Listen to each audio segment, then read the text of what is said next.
है डॉक्टर साहब तो न्यू बताऊं बातें मतलब भाई लोन ले लिया और वो नहीं बैंक में भरने की जरूरत बोलते नहीं बैंक का खा ले जाएगा।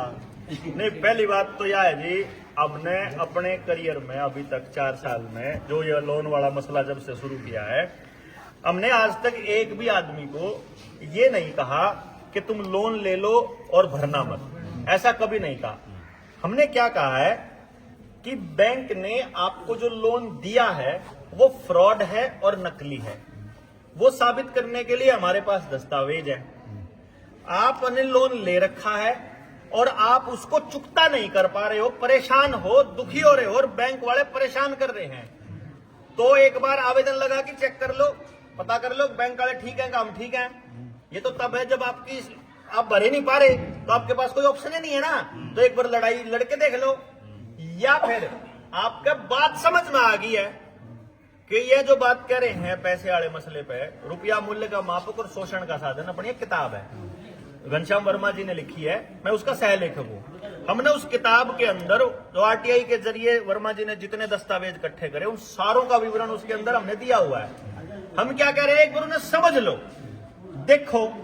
तो जो लोन का जो पैसा है वो बैंक ने हवा में दे रखा है आपको। जैसे क्या होता है, लोन लेने के लिए आप जाओगे ना, बैंक क्या करेगा, आपकी प्रॉपर्टी को तो नीलाम रख लेगा और उसके पास पैसा वो है नहीं, वो ऐसे ही कंप्यूटर पे ऐसे जैसे जाता था तो ऐसा काम कर दिया उन्हें कि वो एक लोन अकाउंट बनाएगा, लोन अकाउंट में पैसा डालेगा, क्रेडिट अकाउंट जिसको बोलते हैं, वो उस क्रेडिट अकाउंट में पैसे फिर वो आपके सेविंग में ट्रांसफर कर देगा। वो लोन अकाउंट में पैसा कहां से आया अगर उस बैंक से पूछा जाए तो उसके पास कोई जवाब नहीं है, वो है ही नहीं उसके पास पैसा, लेकिन वो आपसे कागज के बदले में रुपया ले रहा है, क्योंकि जब आप चुकता कर रहे हो तो आप मेहनत करके दे रहे हो। और वो क्या कर रहे हैं, जब आप बैंक में 100 रुपए जमा करते हो तो वो वहां लगभग 8.5 लाख रुपए छाप कर उद्योगपति को दे देते हैं।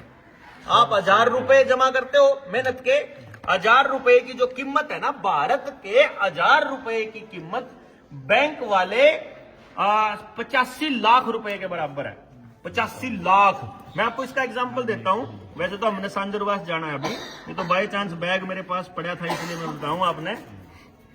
ये देखो, ये हमारे पास में ये नोट हैं, ये देखो, ये 1 रुपया देखो, इसके ऊपर भारत सरकार लिखा हुआ है ना, इसके ऊपर भारत सरकार नहीं है, भारतीय रिजर्व बैंक है, इसके ऊपर भी भारतीय रिजर्व बैंक है, ठीक, आरबीआई, इस पे भी आरबीआई, सारे नोट आरबीआई के हैं, सिर्फ एक ये है भारत सरकार का। ये लीगल टेंडर है 1 रुपए का, ये लीगल टेंडर है, बाकी के नोट रुपया के। ये है करेंसी नोट, ये है बैंक नोट, ये है रुपए का सिक्का, रुपए का सिक्का, ये है चांदी का, 1 रुपए का सिक्का है लोहे का, दोनों रुपए के सिक्के हैं। बैंक में जमा कराओगे तो 2 रुपए में जमा होंगे, 1 रुपए में, ये भी 1 रुपए में जमा होगा। और बाजार में जाओगे उस लोहे वाले में तो मिलेगी 1 टॉफी और इसमें मिलेंगी लगभग 2800 टॉफी। 2800 रुपए का है ये, 2800 रुपए के नोट के बराबर है। 1 रुपए में बैंक में ये 1 रुपए में जमा होने लग रहा है, यानी बैंक इसको 1 रुपया मानता है। यानी जब आप इसे जमा कराने जाओगे तो 1 रुपए में जमा होएगा और जब इसने निकलवाओगे तो ये नहीं मिलेगा, फिर वो लोहे वाला मिलेगा। मतलब 2800 गुना की ठगी तो जमा कराने और निकलवाने में होगी। ये तो तब होगी जब आपके पास सिक्का था। अगर आपके पास असली रुपया होता तो, अब आप लोगों में से किसी को नहीं पता रुपया क्या है। ये रुपया नहीं है, ये रुपए का सिक्का है, और ये भी रुपया नहीं है, ये रुपए का नोट है। ये भी 500 रुपया नहीं है, 500 रुपए का वादा है, नोट, प्रोमिसरी नोट। तो रुपया क्या है ये जब पता करा तो वो किताब में हमने मेंशन किया हुआ है, सारा किताब छाप रखी है, किताब छपी हुई है। रुपया असल में आप लोगों के टाइम पे आपके बड़े बुजुर्ग बताया, मेरा दादा बताया करता कि सरकार पे जितना सोना हो है ना उतने नोट छाप सके। हमने फिर न्यू देखा कितना सोना चाहिए 100 रुपए के नोट खातर, कितना सोना चाहिए 5 रुपए के नोट खातर, वो तो पता होना चाहिए। जब वह खोज करी तो paper currency act 1882, coinage act 1906, वहां जाकर के हमारे को मिला कि आखिरी जो दस्तावेज है रुपए के बारे में, रुपए के मानक के बारे में, वो है 15 रुपए का एक मोहर। वो जो मोहर है ना वो 1 तोला सोना है, यानी कि असली जो रुपया है वो केवल और केवल गोल्ड है। और 1 रुपए में 777 मिलीग्राम सोना है, जिसकी कीमत इस नोट में आज के टाइम लगभग 8500 के बराबर है। यानी कि बैंक जो सबसे ठगी कर रहा है वो क्या कर रहा है, बैंक आपको 8.5 लाख का लोन देगा, असल में 8.5 लाख रुपए के ये बैंक नोट दिए हैं उसने। जितना सामान, जितनी सीमेंट, जितने ईंट इस 8.5 लाख रुपए के नोट में आया है, उतना मारे 100 रुपया मारा। 100 रुपया या यो गड़बड़ हो रही है।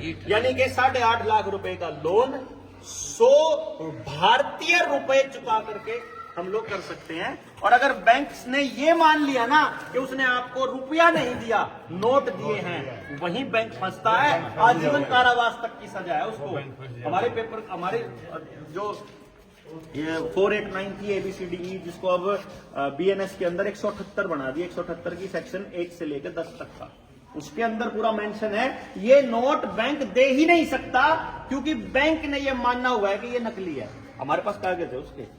अगर आपको ये बताओ, RBI ये कह दे, वित्त मंत्रालय ये कह दे कि हमारे पास वैध रुपए का दस्तावेज ही नहीं है, इन नोटों से तो आजकल जमीनें खरीदी जा रही है, इन्हीं नोटों से असली धन खरीदा जा रहा है, नकली नोट। और ये नोट बंद होने वाले हैं, सरकार इनको बंद करने का प्लान करेगी, क्योंकि पता है कि फ्रॉड का पता चल गया देश के लोगों को, ये इनको बंद कर देगी, कह देगी डिजिटल चलाओ, बस डिजिटल चलाओ।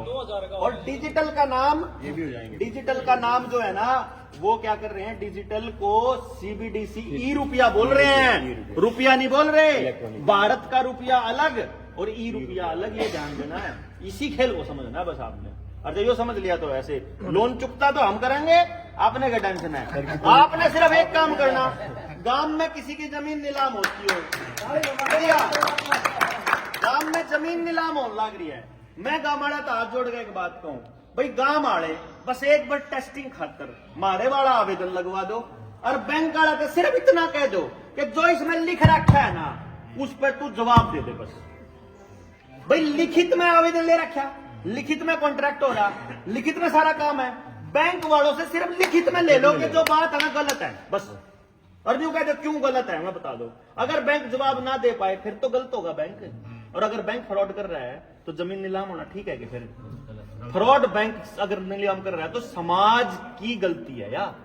हम समाज को ये बता रहे हैं कि जिनका लोन नहीं है वह न्यू मत को कि ले रखा है तो देना पड़ेगा, वो न्यू समझना चाहिए कि जो ले रखा है वो गलत है। जो मांग रखा था रुपया, दिया बैंक नोट, जमा करने लाग रहे रुपया, क्योंकि आप जो रुपया देते हो ना पूरा दिन मेहनत करके देते हो। वो नकली छाप रहे। सूरज ने ऊर्जा दी पौधे को, पौधे ने बनाया अनाज, उस अनाज को खाया आपने, वो ऊर्जा आप फिर किसी को देते हो, वो आपकी असली ऊर्जा है सूरज की। और जो उनने दिया नोट छाप के दे दिया बस खाली, या समझा। मैं तो एक बार गलती से गारंटर बन गया गाड़ी को, हाँ। गाड़ी ले ली मैं नाते भी दो, हाँ, और भाई दिल्ली में हो गया गारंटर। हाँ, कोरोना काल में उसने किस्त क्या तोड़ दी, हाँ, वो पाछा हो गया एक्सपायर। हाँ। तकरीबन गाड़ी की कीमत तो पहली मतलब नीड़ा लग गई रही थी, वो फिर बराबर में देनी पड़ी। लेकिन फिर हुआ चले, फिर मेरे को चिट्ठा आने लग गया चेन्नई तो डर हाँ, आगे, ये जो आप गारंटर है ये पैसे भरवाओ और भरो हाँ, हैं। 3-4 तो आया, ये तो आना बंद हो रहा है। और फिर उन दूसरे भतीजे ने कोर्ट केस करा के कुछ मत करो, खाली मैं बताऊं आपने, आप जो इतना बड़ा चिट्ठा आवे ना, आप मरा इतना कागज भेज दो बस, कुछ नहीं करना आपने। और फिर न्यू कहना जवाब देना बस। हम नाट नहीं रहे देने तक, हम किसी को ये नहीं कह रहे कि आपने देने नहीं, हम ये कह रहे हैं जो लिया है वो देने में तैयार है हम। और तुम लिख के दे दो कि वो कह रहे हैं, कई बार बैंक मैनेजर कह दे जो उनसे लिए थे नोट में दे दो, नकली कह रहे हो ना, मैं कहा हाँ, मैं बोला मैनेजर साहब एक काम कर दो, लिख के दे दो कि ये नोट दे दो, क्योंकि ये नोट मांगना भी अपराध है, ये नोट नकली है, ये मांगना भी अपराध है। फंसेगा बैंक चारों तरफ से। आप लिखित में मांग लो जो कुछ भी है, हमारा कागज लाओ, आप टेंशन ना लो। उसका भी तो बीमा होगा, कौन तो न ओ बीमा होया करे, लेकिन मैं लगो लिया करे इस बात उसका बीमा। जब तक गाड़ी पर लोन रहे इतना बीमा रहे हैं। 1 बजे का टाइम रह जाएगा। चलो चलो।